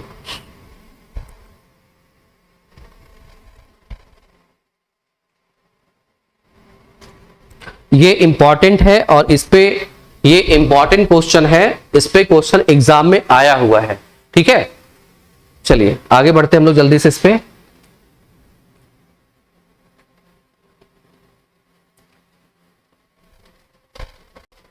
जितनी चीज पढ़ा रहे हैं अगर आप सब उसको ध्यान दोगे तो आपको याद हो जाएगा। यहां से प्रकाश विभव प्रणाली पीवीसी सिस्टम निम्नलिखित में से सबसे छोटी बड़ी इकाई क्रम में बताना है, मतलब कुल मिला के यहां पर जो सोलर पैनल बनाया जा रहा है, सोलर पैनल आपने देखा होगा, नहीं देखा होगा, न्यूज में देखा होगा, नहीं देखा होगा, तो कहीं ना कहीं आसपास अपने खेत वेत में भी लगते हुए आप सबने देखा होगा, या कभी ट्रेवल करते हुए आपने देखा होगा, ठीक है। इस टाइप से रहता है। यहाँ पे अगर बात करें, ठीक, सूर्य का प्रकाश इस पे क्या होता है, सनलाइट इस पे पड़ रही होती है, तो वही पूछ रहा है कि इसको मॉड्यूल को किस हिसाब से लगाते हैं और इसका बढ़ते से घटते क्रम में बताइए क्या होगा। जो मैं बताऊंगा अभी आप क्या करिएगा, इसको याद कर लीजिएगा, कहीं नोट कर लीजिएगा। क्या पूछ रहा है आपसे, निम्नलिखित छोटी बड़ी इकाई के रूप में क्रम में लगाते हैं। देखिए यहां से अगर हम बात करें, सबसे पहले ये आपको जो दिख रहा है सोलर सेल दिख रहा है। सोलर सेल की बात किया जाए तो सबसे छोटी इकाई क्या होगी, सोलर सेल होगा। सोलर सेल को उठाइए, सोलर सेल क्या होगा, एक छोटा सा प्लेट होगा, ठीक। इसमें आप देखोगे बहुत सारे इस टाइप से खाने खाने बने होते हैं। इसमें भी क्या होगा, ये आपस में सर्किट रूप में इस आप से आपस में जुड़े होते हैं। इसमें 2 तार निकले होंगे, एक पॉजिटिव होगा एक निगेटिव होगा। नहीं देखा होगा, मैं बता रहा हूं कहां मिलेगा। आप कैलकुलेटर देखा होगा, कैलकुलेटर में आपने देखा होगा बिना बैटरी चलता है, यहाँ पे ब्लैक कलर से कुछ बना होता है, ब्लैक कलर बना होता है, वो भी क्या होता है सोलर से उसको चार्ज कर रहा होता है। या आजकल आपने क्या किया होगा, बहुत सारे इक्विपमेंट्स आते हैं जो सोलर से चलते होंगे, छोटे छोटे डिवाइसेस हैं। जब आप देखेंगे ना तो इसमें यही पॉजिटिव नेगेटिव होती है। अब आप क्या करिए, इसको ढेर सारा ले करके इसको आपस में जोड़ना स्टार्ट कर दीजिए। जब आप आपस में जोड़ोगे तो यहाँ पे देखिए एक ये रहा, एक ये रहा, एक ये रहा, एक ये, तो इतना बड़ा क्या बन गया, इस टाइप से ये बना। ठीक है, तो इसकी कैपेसिटी हम बढ़ा रहे हैं, इसकी कैपेसिटी कुछ होगी, बहुत छोटी होगी, थोड़ी होगी, इसकी कैपेसिटी हम क्या कर रहे हैं, आपस में जोड़ करके बढ़ा दिया। जब आपस में हम जोड़ दिए इस टाइप से, यहाँ पे दूसरा हमने जोड़ा, तीसरा जोड़ा, चौथा जोड़ा, इसकी कैपेसिटी अब क्या हो गई, बढ़ गई। ऐसे ही हमने क्या किया, इसको भी जोड़ दिया, यहाँ पे बना दिया, ऐसे ही हमने यहाँ पे जोड़ दिया, ऐसे ही हमने क्या किया, यहाँ जोड़ दिया। ये पूरा का पूरा आपस में हमने इसको बांध दिया, आपस में बांध दिया तो बन गया एक बड़ा सा पैनल। क्या बन गया, आपस में बड़ा सा पैनल, और उसे हमने क्या कह दिया, सोलर सेल या सोलर पैनल बोल दिया। जो आप लोग यहां से पढ़ते हो पूरा पैनल हो जाता है। ठीक है, ये जुड़ गया। इसकी कैपेसिटी हमें पता है कि कितनी इलेक्ट्रिसिटी देगा, कि एक पंखा चल जाए, बल्ब जल जाए। ठीक है, ये हो गया। अब एक से तो काम चलेगा नहीं, तो हमें क्या करना पड़ता है, अब ढेर सारे जोड़ने पड़ते, बड़े बड़े, ऐसे देखा होगा ढेर सारा लगा होता है, ये आपस में कनेक्टेड होते हैं। अब एक आता है सोलर सेल, तो ले लिया। सोलर सेल के बाद हम क्या करें, इसके बाद जब इनको आपस में हमने जोड़ दिया, ठीक है, वो क्या बन जाता है, मॉड्यूल बन जाता है। मतलब इस तरह से समझे कि हमने एक यहाँ पे सोलर पैनल लिया, दूसरे सोलर पैनल जोड़ दिया, दूसरे सोलर पैनल जोड़ दिया, ये क्या बनेगा, एक मॉड्यूल बन जाएगा। अब हम क्या करें, इनको अरेंज करें अलग अलग। देखा होगा कि एक पूरा ये रो है, इसमें अलग अलग सोलर पैनल लगा हुआ है। फिर हमने क्या किया, एक यहाँ पे ये लिया, इसको अलग अलग हमने लगा रखा है, फिर लिया अलग अलग हमने इसको लगा रखा है। अब इन सब के मिला करके मोटी केबल हमारे कहां जाएगी, जो हमने यहां से हाउस बना रखा होगा उसमें, और यहां से गांवों तक क्या होगी, लाइट वितरित होगी। गांवों तक लाइट वितरित कर देते हैं। तो ये क्या कहलाता है, सोलर सेल। सोलर सेल से हमने क्या बनाया, मॉड्यूल। ये वाला जो बना, एक मॉड्यूल, दो मॉड्यूल, तीन मॉड्यूल, इन सबको एक साथ जोड़ देंगे तो वो बन जाता है एरे। एरे जो वर्ड है, ये वर्ड क्या होता है, ये है कंप्यूटर साइंस का वर्ड है। ये कंप्यूटर साइंस का वर्ड कहता है कि सेम टाइप के डेटा को एक साथ अरेंज करना, सेम टाइप के डेटा को एक साथ अरेंज करना ही क्या कहलाता है, एरे कहलाता है। तो हमने क्या किया, एरे फील्ड बना दिया। ये रहा एरे है, एरे हमने बना दिया, एरे में जोड़ दिया। अब वो एरे को हमने क्या किया, एक साथ बाद में ले आए कि क्या बना गया, पूरा एरे फील्ड बन गया। ठीक है, ये समझ में आ गया हो सबको आपको। तो एक हमने क्या किया, पहले सोलर सेल, सोलर छोटा सा, फिर इसके बाद सोलर पैनल से मॉड्यूल से एरे, और एरे को क्या किया, पूरे बड़े से एरिया में लगा दिया, तो एरे फील्ड हो गया। अब यहां से क्या होगा, अपना देखा जाए तो पहला सी होगा, सी दोनों जगह है। फिर क्या होगा, यहां से मॉड्यूल बनाया ए वाला, फिर इसके बाद हमने सेल बी वाला एरे बना दिया, और इसके बाद डी। ठीक है, तो आंसर अपना क्या होगा, डी होगा। ये क्वेश्चन कम से कम 3 से 4 बार रिपीट कर चुका है, याद रखिएगा, कम से कम 3 से 4 बार। ठीक है, कंफ्यूज किस चीज का, सी और डी में कंफ्यूजन है, सी और डी, सोलर सेल और डी। अरे ये तो उसमें सीधे सीधे कंफ्यूजन क्यों होना चाहिए। ठीक है, ठीक, चले, ये चीजें है, इसको याद कर लीजिएगा। क्वेश्चन इससे कई बार पूछा गया एग्जाम में। आगे आइए नेक्स्ट क्वेश्चन पे। सॉरी, सूची 1 को सूची 2 से मैच करवानी है। अंतरराष्ट्रीय समझौता, मॉन्ट्रियल प्रोटोकॉल, क्योटो प्रोटोकॉल, जैव विद्युत संबंधी कन्वेंशन, इंटरनेशनल सोलर लाइन्स। ऐसे क्वेश्चन ये रिपीट नहीं हो रहा है, ये रिपीट नहीं है, ये बार बार सेट में पूछे गए हैं, इसलिए इसमें दिया हुआ है। ठीक है, 2020 पे बार बार जहां से क्वेश्चन आए हैं वो दिया है कि ये क्वेश्चन है। अब देखिए, स्वच्छ सस्ती ऊर्जा, हैलोजन, यहाँ पे हैलोजन है, ये हैलोजन है, हैलोजन, ये जा होगा बीच में, हैलोजन की खपत और उत्पादन की नियंत्रण करना, उत्सर्जन व्यापार करना, क्लियरिंग हाउस मैकेनिज्म। इसमें बताना है कौन सा होगा, मॉन्ट्रियल प्रोटोकॉल, क्योटो प्रोटोकॉल, जैव विद्युत संबंधी और इंटरनेशनल सोलर अलायंस। ठीक है, इसमें से कौन सा होगा। यहां से जो संख्या आप लोग की क्या होती है, धीरे करके कम हो जाती है, जिससे सीधे सीधे पता चलता है या तो आपको हवा नहीं लगती होगी क्वेश्चंस की, ठीक है, या तो आप लोग को हवा नहीं लगती होगी, या तो हो सकता है आप लोग बिजी हो। ठीक है, और जो लोग रियल बता रहे, डेडिकेटेड स्टूडेंट होगा, वो पढ़ेगा ढंग से और करेगा ढंग से। ठीक है, डेडिकेटेड बन के रहिए, पक्की बात है, तभी जाके आपका सिलेक्शन होगा। बाकी जो लोग बाद में इसका प्रोग्राम देख रहे होंगे, देखो जो लाइव देखने में मजा है ना, बाद में देखते तो हो आप, ठीक है, बाद में भी अच्छा लगता है, लेकिन कभी कभी टीचर से इंस्ट्रक्शन आप क्या कर सकते हो आप, ठीक है। तो यहां से बताने कौन सा होगा, मजबूरी है, चलता है, लेकिन हमेशा नहीं हो पाता।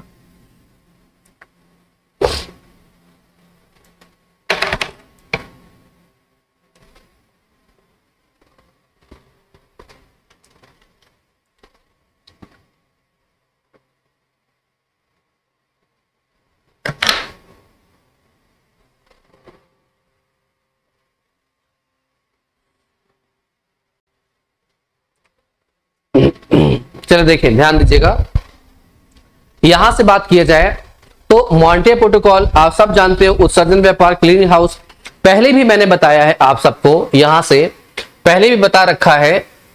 जब आप देखोगे डियर स्टूडेंट्स, यहां से जब हम बात करें इस वाले पॉइंट में, तो मॉन्टे प्रोटोकॉल के लिए मैंने बताया है कि यहां से जो क्लोरीन गैस है, फ्लोरीन गैस है, आयोडीन गैस है, क्लोरीन हो गया, फ्लोरीन हो गया, आयोडीन हो गया, ब्रोमीन हो गया, ये सब एक फैमिली के गैस हैं।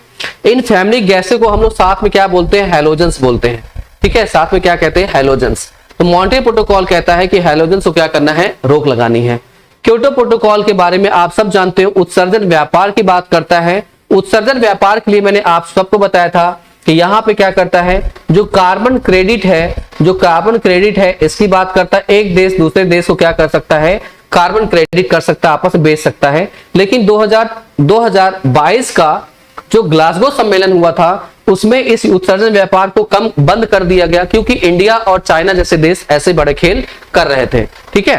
फिर आता है जैव विविधता संबंधी कन्वेक्शन की बात करें, यहां से क्लीनिंग हाउस मैकेनिज्म की बात करते हैं। इसमें जब इंटरनेशनल सोलर अलायंस की बात करते हैं तो यहां से इससे जुड़ता है। तो ए वाला थर्ड से होगा, ए वाला थर्ड में नहीं, ए वाला सेकेंड है, हाँ ए वाला सेकेंड है, 3 जगह दिया हुआ है।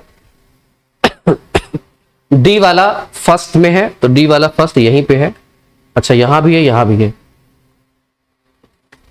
तो यही वाला होगा, क्योंकि सेकेंड है ना ये वाला, ठीक है, चौथा होगा आंसर इसका। चले आगे बढ़ते हम लोग नेक्स्ट क्वेश्चन पे। तो नेक्स्ट क्वेश्चन है यहां से, नीचे दो कथन दिए गए हैं, डाइऑक्सिन और फ्यूरॉन अत्यधिक विषाक्त पदार्थ हैं जो मुख्यतः नगर पालिका के ठोस कचरे, खतरनाक और मेडिकल कचरे के भस्मीकरण के दौरान उत्पन्न होते हैं। डाइऑक्सिन और फ्यूरॉन प्रकाश रासायनिक धूम कोहरा के निर्माण में महत्वपूर्ण भूमिका निभाते हैं। ये अगर आपको क्वेश्चन नहीं आता है, केमिस्ट्री का है, तो आप सिंपल क्या करें, इस टाइप के क्वेश्चंस को आप कहीं नोट करते चले, याद कर लें, ठीक है, तभी आप अच्छे से इस पे आंसर कर पाओगे। बताइए भाई कौन सा होगा।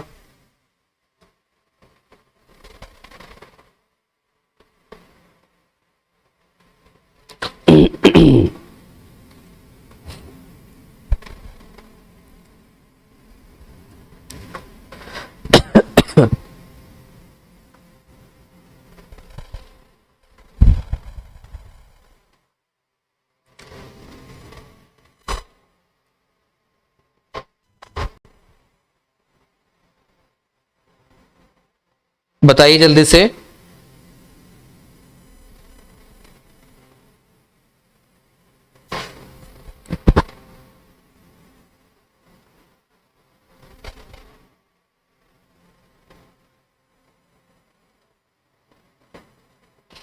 चलें, अगर हम इसकी बात करें, यहां से याद रखिएगा, कुछ लोग के जो आंसर आ रहे हैं डी आ रहे हैं, कथन 1 असत्य है किंतु कथन 2 सत्य है। और लोग क्या है, अगर एक लोग अगर बताना शुरू किया डी तो सब बताएंगे डी, अच्छी बात है। डाइऑक्सिन और फ्यूरॉन अत्यधिक विषाक्त पदार्थ है जो मुख्यतः नगर पालिका के ठोस कचरे, खतरनाक और मेडिकल, यहां सीधे सीधे याद रखिएगा, जो यहां से ठोस कचरे, खतरनाक मेडिकल कचरे जो हैं, मेडिकल कचरे हैं, इनसे क्या होती है, मैक्सिमम यहां से क्या होते हैं, उत्सर्जित होते हैं, ठीक है। क्यों, क्योंकि यहां पे क्या है, दवाएं हैं, दवाओं की बात करें, अलग अलग क्या है, रसायन, ठीक है, इनसे मैक्सिमम उत्पन्न होते हैं। ये भस्मीकरण मतलब हम क्या करते, कुछ नहीं करते, डायरेक्ट इनको जला देते हैं, तो इसकी वजह से क्या होता है, ये उत्पन्न होता है, बिल्कुल सही बात है। यहां से डाइऑक्सिन और फ्यूरॉन प्रकाश रासायनिक धूम, इसको जब प्रकाश रासायनिक धूम में मैंने पढ़ाया होगा कि नाइट्रोजन के जो ऑक्साइड्स होते हैं इसके लिए कारगर होते हैं। फिर इसके बाद VOC की हम बात करते हैं, VOC ये सब्सटेंसेस हैं, और उसके अलावा उसके अलावा जो सूर्य का प्रकाश है, जो सनलाइट है, वो क्या करती है, इसको कारगर करती है। इसको हमने पढ़ रखा है। कहीं अगर आपको ये लग रहा होगा कि इसकी वजह से होता है तो कहां पढ़ाया है मैंने, ठीक है, तो ये स्टेटमेंट क्या हो जाएगा, रॉन्ग हो जाएगा। ये करते क्या होंगे, फिर ये करते क्या है, यहां से हमारे शरीर पे प्रभाव डालते हैं। आप इसको सांस लेंगे तो आपको नुकसान पहुंचाएगा, आप बेहोश हो सकते हैं और आपके लंग्स जो है या श्वसन संबंधी समस्याएं आ सकती हैं।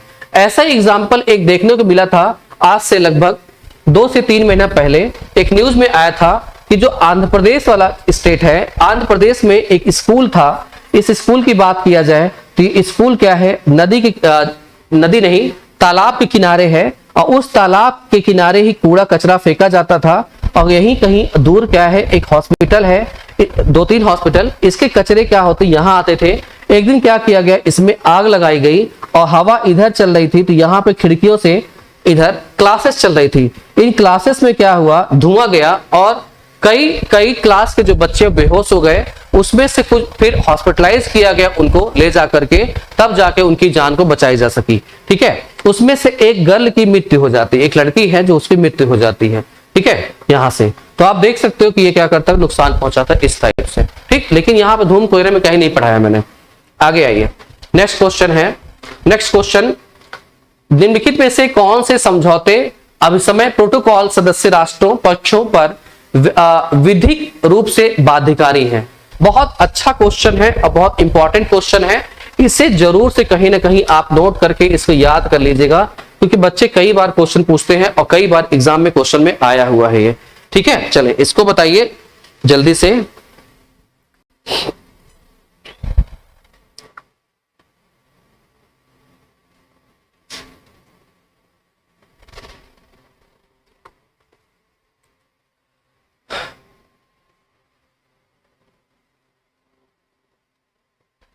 बाध्यकारी है,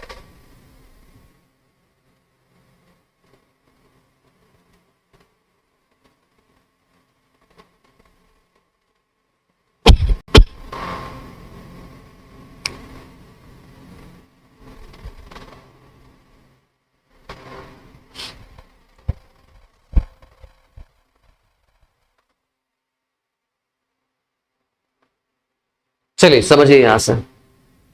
इसमें जो आंसर है डियर स्टूडेंट्स, यहां पे जो सेट किया आयोग ने वो आंसर रॉन्ग है। ये आयोग का है, ये आंसर रॉन्ग है, ठीक। फिर पढ़ा क्यों रहे हो, यहां से क्या होगा, A, B, C और एक ऑप्शन और है D। तीनों यहां पे क्या होते, चारों सही है, ठीक है। थर्ड वाला क्या है, ये चारों सही, याद कर लीजिएगा, ठीक। तो आयोग पे बुक में आप जाओगे तो वहां हो सकता है गलत दिया हो। अब यहां समझिएगा ध्यान से, तो इतने ये गलत दिया हुआ है और रट्टा मार के जो पढ़ा रहा होगा, ठीक है, वो आपको वही गलत सलत पढ़ा डालेगा। अब यहां ध्यान समझिएगा, तो इसका आंसर क्या है, वो D है। यहां से ये आंसर होगा ABCD। कैसे होगा समझिए। यहां से जब हम बात करते 1992 की बात किया जाए और इसके अलग यहाँ पे 1987 की बात करते हैं, यहाँ पे चला था मॉन्ट्रियल प्रोटोकॉल, ठीक है। यहाँ चला मॉन्ट्रियल प्रोटोकॉल।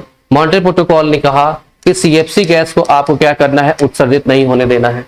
तो इसे कब लोग मानते, जब आप क्या करते, इसको बाध्यकारी बनाते। बाध्यकारी कैसे बनाते, जब इसमें आप कोई दंड देते।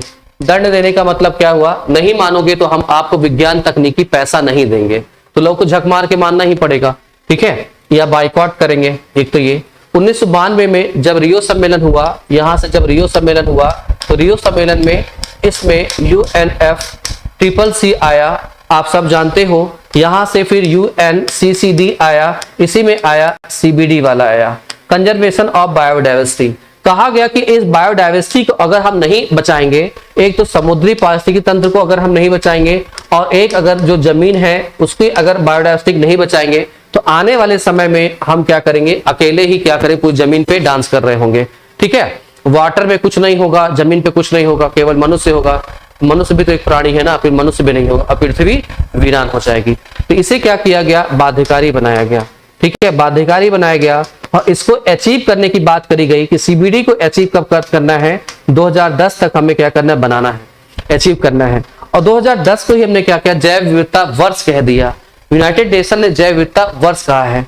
ठीक है, याद करिए। और यहीं पे राष्ट्रीय कार्य योजना भी भारत द्वारा 2010 में लाई जाती है। अब आपको याद होगा कि 2010 में भारत क्यों लाता है राष्ट्रीय कार्य योजना, क्योंकि 2010 का जो दशक है इसको हमने क्या किया है, इस साल को हमने क्या कह दिया कि साल कौन सा है, जैव विविधता वर्ष के रूप में मनाया गया। 2000 से लेकर के सन 2000 से लेकर के और 2010 को हमने क्या किया, इसको दशक के रूप में मनाया, जैव विविधता दशक के रूप में मनाया है। ठीक है, ये बाध्यकारी है। फिर इसके बाद 1997 में यहां से UNFCCC की बैठक चलती जाती है और कहां पहुंचते हैं, 1997 में आते हैं। 1997 में जब आते हैं तो यहां आता है क्योटो प्रोटोकॉल, यहां आता है क्योटो प्रोटोकॉल। और क्योटो प्रोटोकॉल कहता है ग्रीन हाउस गैस के एमिशन को क्या करना है, रोकना है। और ग्रीन हाउस गैस के एमिशन में 6 गैसें हैं, उन 6 गैसों में कार्बन डाइऑक्साइड हो गया और मेथेन हो गया, उसके अलावा नाइट्रोजन के जो ऑक्साइड हो गए, उसके अलावा यहाँ पे PFC हो गई, PFC, एक क्या है HFHCFC और एक क्या है यहाँ पे SF6 है। ठीक है, SF6। इन गैसों कहा गया कि इसको रोक लगानी है। रोक कब लगाएंगे, जब इसको बाध्यकारी बनाएंगे। यही बाध्यकारिता हम आगे बढ़ा के ले गए और कहां ले गए, 2015 के पेरिस समझौते तक ले गए। ठीक है, 2015 के पेरिस समझौते तक ले गए और इसी पेरिस समझौते में हमने क्या किया, एक कॉन्सेप्ट लाया, INDC का लाया, इंटेंडेड नेशनल डिटरमाइंड कंट्रीब्यूशन का लाया। ठीक है, तो याद रखिएगा ये पेरिस समझौता, यहां से चारों क्या हो जाते हैं, चारों ही क्या है, बाध्यकारी है। अब इसमें आंसर्स किस हिसाब से आयोग ने माना, क्या माना, आई डोंट नो। ठीक, फिलहाल ठीक है, मेरा समझाने का काम है, मैं आपको समझा रहा हूं। ठीक है, यहां से डी होगा। अलग अलग बुक में पढ़ोगे तो उल्टा सीधा एक्सप्लेनेशन करके रखा है सब में। ठीक है, कोई मतलब नहीं। तो 1997 में से जब हम पढ़ते हैं आगे तो यहाँ पे पेरिस समझौता ग्रीन हाउस गैस एमिशन के लिए भी थी, ग्रीन हाउस गैस एमिशन के लिए भी था। टेम्परेचर कम करने की बात करता 2 डिग्री सेल्सियस, कि आने वाले 2030 तक हम क्या करेंगे, इसका टेम्परेचर औद्योगिकरण से जितना टेम्परेचर बढ़ रहा है उसे 2 डिग्री सेल्सियस कम कर देंगे। ठीक है, चले आगे बढ़ते हैं नेक्स्ट क्वेश्चन पे। नेक्स्ट क्वेश्चन है, नीचे 2 कथन दिए गए हैं, कथन एक अभिकथन है और दूसरा कारण। जैव विविधता के उत्पादन से कार्बन डाइऑक्साइड के उत्सर्जन को अधिकांशतः उत्सर्जन सूची और जलवायु प्रभाव अध्ययनों को पारंपरिक रूप से अपवर्जित किया जाता है। जैव ऊर्जा से संबंध कार्बन डाइऑक्साइड के उत्सर्जन में जीवाश्म ईंधनों के ज्वलन की तुलना में महत्वपूर्ण रूप से कम होती है। तो ठीक से इसको पढ़ के आंसर दीजिएगा, ठीक से पढ़ के आंसर दीजिए इसको।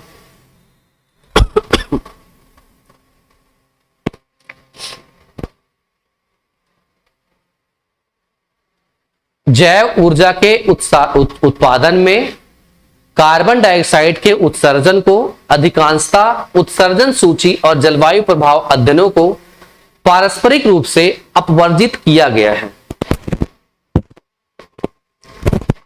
Carbon dioxide emission from bioenergy production have traditionally been excluded। यहां से अपवर्जित मतलब क्या किया गया है, एक्सक्लूड किया गया, हटाया गया है। ठीक है, excluded from most emission inventories and climate impact studies।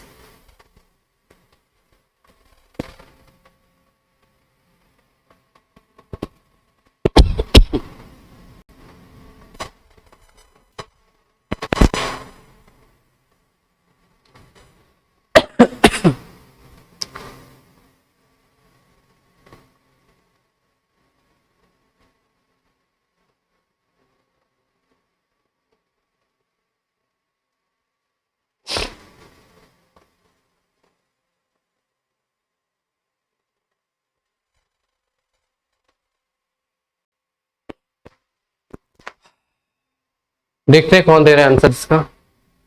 D, 16 का डी। और लोग बताइए जल्दी से।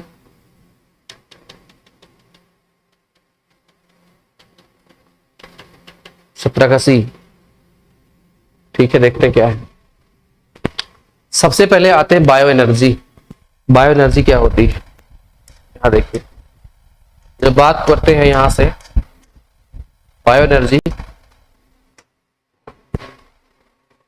जब हम बात करें बायो एनर्जी की तो बायो एनर्जी क्या होती है? Renewable energy.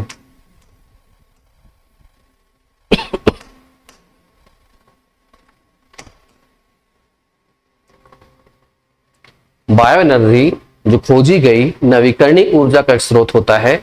नवीकरणीय ऊर्जा के स्रोत के रूप में अगर हम बात करें, जैव ऊर्जा के उत्पादन से कार्बन डाइऑक्साइड के उत्सर्जन को अधिकांशता उत्सर्जन सूची और जलवायु प्रभाव अध्ययनों को पारंपरिक रूप से हटा दिया जाता है। ऑब्वियस है, नवीकरणीय ऊर्जा का मतलब ही यही है कि ऐसी ऊर्जा का स्रोत ढूंढा जाए जो कि खत्म भी ना हो और जो क्या करे, जो प्रदूषण है, प्रदूषण की जो मात्रा है उसको क्या कर सके, ये कम कर सके।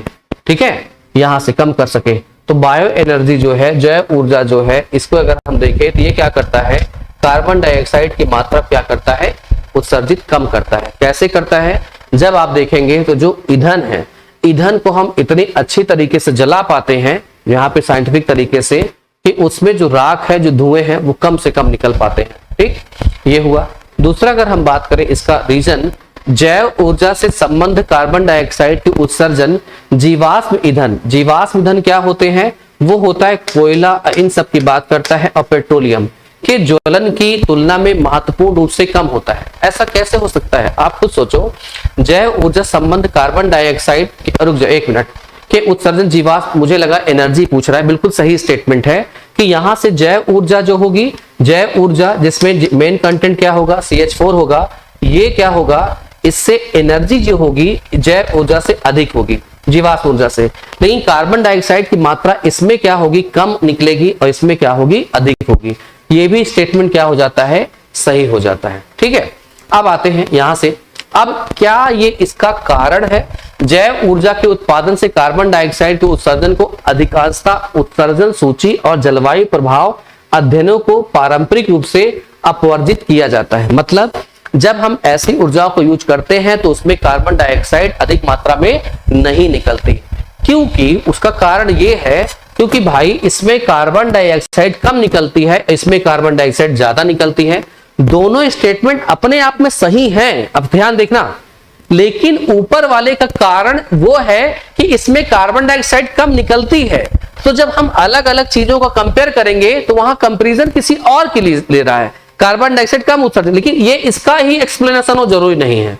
ये इसका एक्सप्लेनेशन, दोनों स्टेटमेंट सही है अपने आप में, लेकिन ये इसका सही एक्सप्लेनेशन नहीं कर पा रहा है। ठीक है, कंफ्यूज मत होइएगा बिल्कुल भी, इसको घर पे बैठ करके सोचिएगा।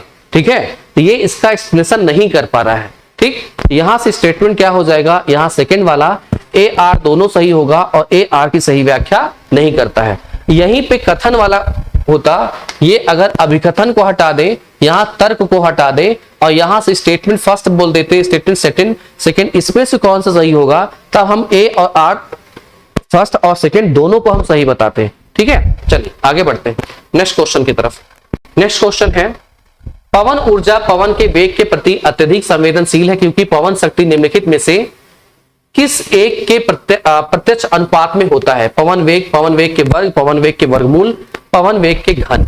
ऐसे जब क्वेश्चन आए तो यहाँ पे सीधे सीधे ऐसे क्वेश्चन है, कुछ भी तुक्का मार देना है आपको, इसमें आप दिमाग नहीं लगा सकते, क्योंकि इसमें क्या किया गया, साइंस यूज की गई और साइंस यूज करके इसके फॉर्मूला बनाया गया। पवन वेग की अगर बात करते हैं तो अलग अलग जो सब्सटेंस है, अलग अलग जो क्या कहते हैं प्रोडक्ट्स, अलग अलग कहा जाए, अरे क्या कहते हैं यार, कंपोनेंट्स है, अलग अलग कंपोनेंट्स घटक होते हैं, उस पर डिपेंड करता है क्या, पवन ऊर्जा पवन के वेग के प्रति अत्यधिक संवेदनशील होता है। अब यहां से अगर बात की जाए, जो साफ चलता है यहां से पवन का, ऊर्जा का, इसकी बात करें और इस पे जो पड़ने वाला जो पवन है उसकी बात कर रहे हैं। ठीक है, तो यहां से इसकी पावर की अगर हम बात करेंगे, इसकी पावर की अगर हम बात करें तो इसके ये प्रोपोर्शनल होते साइन है। प्रोपोर्शनल की साइन की बात किया जाए, इसमें अलग अलग फॉर्मूलाज अगर देखा जाए तो यहां से जब अलग अलग फॉर्मूलेज की बात करेंगे तो इसका जो वेलोसिटी होती, वेग होता है, उसके ये स्क्वायर के प्रोपोर्शनल होता है। ठीक है, अब ये कहां से आया, कैसे आया, ये क्या है पूरा अगर देखें तो मैथमेटिक्स में मैथमेटिक्स लगाना पड़ेगा और ये क्या कहा जाए तो ये क्या है, फिजिक्स का है। अब ये क्वेश्चन यहाँ पे नॉर्मल स्टूडेंट को क्यों दिया है मुझे खुद नहीं समझ में आता, ठीक है, तो यहाँ पे इसका आंसर क्या, पवन के वेग के वर्ग के बराबर ये होगा, इन सब के नहीं होगा। तो इसको आप याद कर सकते हो, लेकिन ऐसे क्वेश्चन दोबारा से कभी नहीं पूछे गए हैं। 2020 के बाद 2023 में कभी नहीं पूछा गया। ठीक है, आगे आइए, नेक्स्ट क्वेश्चन है और ये सेकेंड लास्ट क्वेश्चन है, इसके बाद लास्ट क्वेश्चन देखेंगे। नीचे कथन दिया गया है, कथन एक को अभिकथन ए और दूसरे को तर्क दिया गया है। कार्बन मोनोऑक्साइड जो CO है गंभीर श्वसन रोधक है, इसके एक लघु अंश के उद्भाषण से घातक स्वास्थ्य मसले उत्पन्न हो सकते हैं। दूसरा कारण यह है इसका कारण है रक्त में विद्यमान हीमोग्लोबिन का ऑक्सीजन की तुलना में कार्बन मोनोऑक्साइड के प्रति अधिक सहज संबंध हो सकता है। ऊपर स्टेटमेंट है, उसका कारण नीचे दिया गया है, तो आपको बताना है कौन सा सही होगा। ठीक है, समझ नहीं आया सर, कौन सा समझ नहीं आया? अच्छा, जो ये वाला जयश्री वर्मा जो अभी क्वेश्चन गया ना, उस क्वेश्चन को आप छोड़ दीजिए। जिनको नहीं समझ में आ रहा वो छोड़ सकते हो। होता क्या है देखो, फिर से आप लोग इसका आंसर दे लीजिएगा, मैं इस पे वापस आ जाता हूं। यहां की अगर बात करूं इसमें, तो कह रहा है कि जो पवन है, पवन कितनी तेजी से पड़े कि ये क्या करे, घूम करके ये एनर्जी प्रोवाइड करे। ठीक है, और अगर पवन का पावर, जैसे आप अगर मुक्का मारते हो किसी चीज पे, दीवार पे मुक्का मारोगे तो कहा जाए कितना तेजी से मारे कि आपके हाथ से ब्लड आ जाए। एग्जाम्पल दे रहा हूं, तो एक बार धीरे से मार के देखोगे, दोबारा तेजी से मार के देखोगे, तीसरी बार मार के देखोगे, और मान लो कहीं रीडिंग चल रही हो कि आपने कितना तेजी से मुक्का मारा, और एक बार आपने ऐसा किया कि मुक्का मारा, सही में आपका हाथ क्या हुआ, उसकी ब्लीडिंग आने लगी, तो आपने पढ़ा कि उसमें आपने कितनी तेजी से ताकत लगाई, तो आ गया, मान लो तो आ गया होगा कितना, 50 न्यूटन का आपने क्या किया, फोर्स लगाया है, तब आपके इसमें क्या हो, यहाँ पे ब्लीडिंग आई। उससे कम लगाते हो तो नहीं आता है।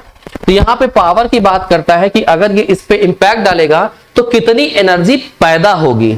तो कह रहा है कि ये जो पवन का वेग होगा, इस पे कितनी ताकत से पड़ेगा। ठीक है, तो पवन के वेग में और इस पे जो पावर जो जनरेट होगी वो कितनी होगी। ठीक है, तो किस पर निर्भर करता है, तो इसमें मैथमेटिक्स का फॉर्मूला है यहाँ पे क्या, कि पावर इक्वल टू, अब लिख रहा हूं मैं पूरा, मेरे पास फॉर्मूला लिखा हुआ है, KCP। अब होता क्या, पूछना मत, KCP, यहां पे K है, C है, P है, 1/2 ऐसे कुछ दिया हुआ है। समाकलन का चिन्ह होता है इंटीग्रेशन का। ठीक है, इंटीग्रेशन का ये मार्क है। उसके बाद यहां पे लिखा है V square A into V square. ठीक है, ये फॉर्मूला है, ये समझ में नहीं आएगा आपके, ये क्या है पता नहीं, ये क्या है पता नहीं, 1/2 समझ में आता है, ये क्या है पता नहीं, ये समझ में आता है, सिंधर याद कर लीजिए, P is directly proportional to V square. 2 पन्ने का डेरिवेशन है, अभी 2 पन्ने का डेरिवेशन तो मैं आपको सिखाऊंगा नहीं, इसलिए आपको समझ में नहीं आ रहा है। ठीक है, तो यहां से चलें, इसलिए आपको क्या करना है, यही याद कर लेना है। कौन सा नहीं समझ में आया, 17 वाला, जैसे यहाँ पे क्यों नहीं समझ में आया 17 वाला, इस वाले में क्या प्रॉब्लम है, इस वाले में क्या प्रॉब्लम, दोनों स्टेटमेंट तो सही है ना, दोनों स्टेटमेंट सही है, लेकिन ऊपर इसको आप देखोगे तो इसका ये कारण नहीं बन जाता है। दोनों स्टेटमेंट सही है, तभी तो मैंने आपको बोला कि आप लोग इसको एक बार घर पे बैठ के सोचिए। तो ठीक है, जो मैंने पढ़ाया उसको फिर से देखना और उसको एक बार घर पे बैठ के सोचिए कि कभी दोनों स्टेटमेंट सही है अपने आप में, लेकिन जैव ऊर्जा के उत्पादन से संबंधित, अब ये अगर हम बात करें जैव ऊर्जा जो ऊपर उत्पादित हो रहा है, तो इसमें हम कार्बन डाइऑक्साइड की मात्रा ऑब्वियस से कम हम इसमें नहीं इंक्लूड करते हैं। ठीक है, इसमें इंक्लूड नहीं करते, इतनी कम मात्रा में होती है। इसकी बात करें तो सीधे सीधे कह रहा है कि यहाँ पे ये स्टेटमेंट ये है कि जो जैव ऊर्जा होती है उसमें कार्बन डाइऑक्साइड कम उत्सर्जित होता है, ये भी स्टेटमेंट सही है। लेकिन जब हम जैव ऊर्जा के उत्पादन कार्बन डाइऑक्साइड के उत्सर्जन को अधिकांशता उत्सर्जन सूची है और जलवायु प्रभाव का अध्ययन करते हैं, ठीक है, ये जो अध्ययन होता है उसका मात्र और मात्र केवल एक कारण ये नहीं है कि कार्बन डाइऑक्साइड कम उत्सर्जित होता है, केवल कार्बन डाइऑक्साइड को नहीं लेते हैं, और भी चीजों के इसमें इंक्लूड किया जाता है। ठीक है, बस इसीलिए कह रहा हूं मैं, ये स्टेटमेंट सही है, ये स्टेटमेंट सही है, केवल एक कारण ये नहीं हो सकता कि इसको हम इस सूची में रख दें कि कार्बन डाइऑक्साइड कम उत्सर्जित करता है। अब समझ में आ गया होगा। ठीक है,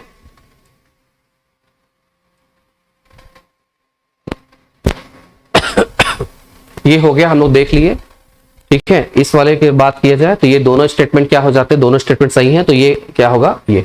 अब देखो कथन कारण, कार्बन मोनोऑक्साइड के गंभीर श्वास रोधक, इसके एक लघु अंश के श्वसन की घातक श्वास पर प्रभाव पड़ता है, ये कह रहा है कि ये होता है।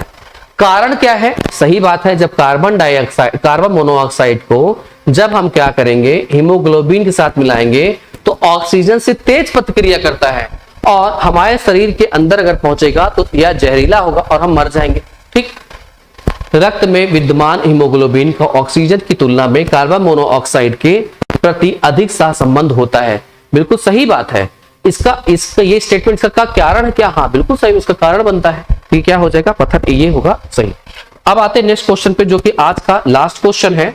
यहां से वाष्पशील जैव यौगिक VOC के बारे में निम्नलिखित में से कौन सा कथन सही है। इनकी वजह से अम्लीय वर्षा होती है, इनकी वजह से कैंसर हो सकता है, ये प्रकाश रासायनिक धूम कोहरा स्मॉग के लिए निर्माण में महत्वपूर्ण भूमिका निभाते हैं। तो बताइए कौन सा होगा।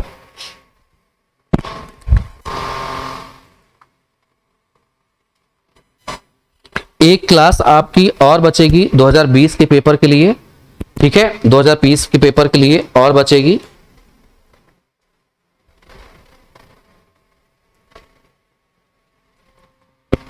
तो एक क्लास और आपकी बचेगी 2020 के लिए, वो सब मैं क्लियर कर दूंगा अगली बार, ठीक है।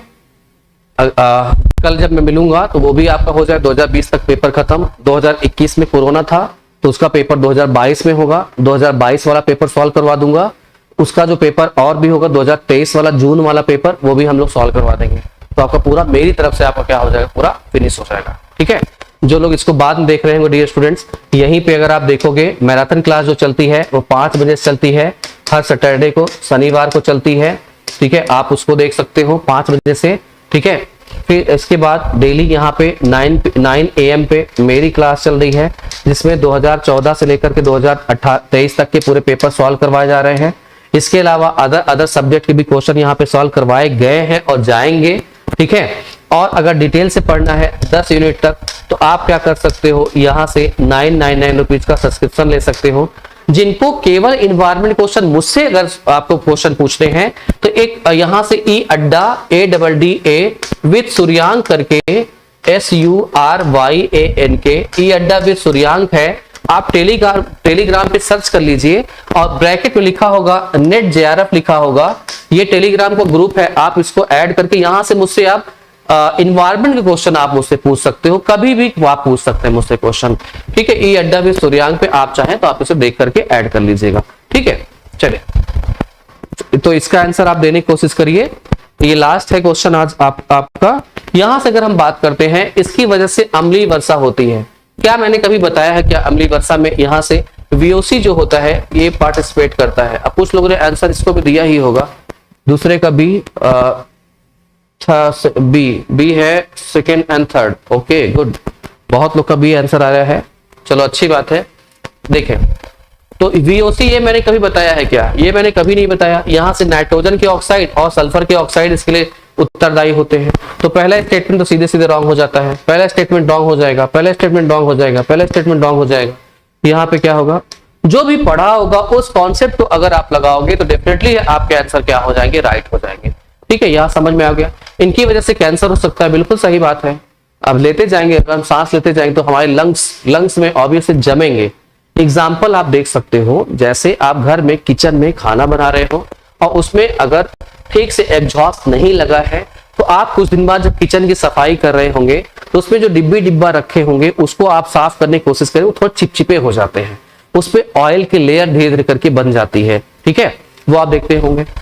तो इसीलिए जब कुकिंग ठीक ठाक कुकिंग करते हैं, अपने मुंह पे मास्क लगा के करते हैं कुकिंग, ठीक है। ये प्रकाश रासायनिक धूम कोहरा में ऑब्वियस ये भी हमने देखा है, कार्बन मोनोऑक्साइड हो गया, VOC हो गया, सूर्य का प्रकाश हो गया, नाइट्रोजन के ऑक्साइड्स हो गए, ये मिलकर क्या कर प्रकाश धूम बनाते हैं।